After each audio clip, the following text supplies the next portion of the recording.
Hello my darlings, I'm going to have another crack at doing a video. I wonder if you've been watching much television in the last few days since the Queen's death on Thursday the 8th of September. I must admit, I've been fascinated by it all. I've just watched so many different people speaking about the Queen, ordinary people like you and me who met her for all sorts of reasons. But also I've been watching a lot of the ceremonial things. Now, I think part of the reason I'm so fascinated by it is because when I was turning out Bee's things, I found her newspaper cuttings that I think I've shown you before from when the Queen was crowned, the coronation of the Queen. And that was in 1953, although she'd become Queen the year before in 1952. And she was only 25 years old. But imagine becoming Queen when you're that young. It must have been absolutely the most momentous shock, although she knew it was going to happen, to suddenly find in an instant her father, George VI, died, and she immediately became Queen. And of course then, people didn't have televisions. People would listen to the wireless, as they called it, what we would call radio now, but they just had a wireless, and they had one wireless set in each home. People didn't have one in their bedrooms. In fact, they may not even have had a bedroom of their own. They may have shared a bedroom with several of their siblings, brothers and sisters. So it's quite amazing that we can actually watch these things happening, and we can watch them happening live as they're happening in real time. And when the Queen was crowned in 1953, that was the year my parents, Bea and Grandpa, got married. And they got married just 4 days after the coronation of the Queen. But people were buying, if they possibly could, a television for the very first time, and they were really ancient looking things, and they were tiny. And perhaps everyone from the whole street would sort of crowd in and try to look at this little tiny screen to see, first of all, the Queen being crowned, and then gradually, over time, more and more people had televisions. But it took a long time. And actually, when I was a child, and of course I was born a year later than the Queen being crowned, in 1954, all those many, many, many, many years ago, in 1954, I was only a year old, but we still had rationing from the Second World War. We were still all recovering. Of course, I don't remember it, but people were beginning to be able to perhaps rent a television and see things for the first time. And there were only, well, first there was just the BBC, which we have now, but there was just one BBC channel. And that showed everything. And the news, it was all in black and white. All television was in black and white then. And the news would carry information about what was going on in the world. But it took days, often, for information to come. There were no emails, no mobile phones. People didn't have videos that they could take on their phones, or even recorders, camcorders. There just weren't such things in those days. So news was very slow to get round, but not these days. It's instant. So I've been fascinated watching it all. And I know it's a lot of pomp and pageantry. And I think the British, we are actually probably the world's best at this sort of thing. Now, I know when I was young, especially when I was a teenager, I used to get into big discussions, not arguments, because we weren't allowed to have arguments with parents, but we had discussions, and we were encouraged to have discussions and share our opinions and learn to listen to other people's opinions and give our own respectfully. But I can remember my father saying, you know, it's really important. This is history being made about all sorts of things. And I remember thinking, oh, this is so boring. And I didn't like history at school. And I've just spoken to Iris, who had history today, and she doesn't like history. In fact, she didn't even know why they were discussing what they were discussing. So I asked her, well, have you been discussing anything about the Queen's death in school and the fact that we now have a king? And I said, have you had assemblies or any mention? No, it seems not. Well, I can remember having this discussion with my father saying, I thought it was all ridiculous and I don't think we should be spending all this money on these members of the royal family and their palaces and all the guards. And I can remember watching Sir Winston Churchill's funeral. And he had a state funeral because he had been such an important leader of the government and indeed of our armed forces. And I remember that funeral, and it was all very majestic, and there were people lining the streets all through London. And that's happening now. And what I found so interesting is that the people who are lining the streets in Scotland, in Balmoral and Edinburgh, and in Northern Ireland today, where the new king has been, and in Wales, and here in London, hundreds of thousands of people have been lining the streets to see the new king, and King Charles III, our new king, and his queen consort, Camilla, have got out of their cars and been greeting the public. And what I find so interesting is that there are people of all age groups, but there are so many young people and families. Lots of people taking their children over the weekend to lay flowers at Buckingham Palace and at Balmoral, where the Queen actually died in Scotland. So many, thousands upon thousands of people paying their respects and saying how much they loved the Queen. Now, I've also heard a lot of people, historians and people who understand how the monarchy works and how our government works and everything, talking about the amazing things that the Queen has achieved in her lifetime. And you might be very surprised to know how she has helped in the world over lots of different things. She's been a real influence for peace. She's been an influence for justice.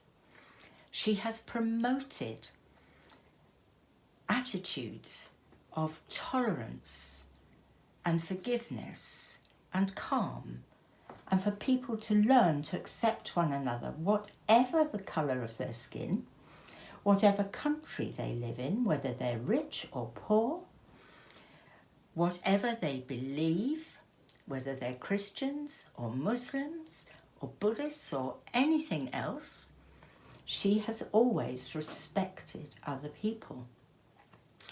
And we're not always very good at that, actually. You know, we can often be heard to be very prejudiced in our views. And Britain, of course, does not have a good history going back hundreds of years because of the way we treated people in other countries. When we had the British Empire, we used other people as our slaves centuries ago. Of course, we also had William Wilberforce and people who worked with him for 30 years to have slavery banned. And that was a really good thing. But we know that we also, around the world, did do terrible things. But the Queen is someone who has tried to make peace. She was apparently, I was listening today to people in Northern Ireland who were speaking very highly of her help in bringing about reconciliation in Northern Ireland. Now, those things happened when your mummies and daddies were just children. There was such a lot of trouble in Northern Ireland. But the Queen was part of helping to bring a resolution and to help bring peace. And it's still not totally okay, but you know, the Queen did have a very close member of her family killed in the terrorist attacks. And so she too had huge losses during that time. But my point today is that this is the first time we've been able to witness what happens when a monarch in our country, a king or a queen, dies and the new king or queen takes over. And it's the first time we've been able to witness it and see all the different ceremonies that have gone on, because the last time this happened, of course, was 70 years ago, when the Queen became Queen. Princess Elizabeth, as she was, became Queen Elizabeth II. And nothing about that could be televised. We couldn't see anything. There were photographs in the paper and some footage on newsreels, as they called them. But it wasn't for the general public to see, because the general public didn't all have televisions. However, I have collected lots of papers, as I think I showed you the other day in my rather rambling video.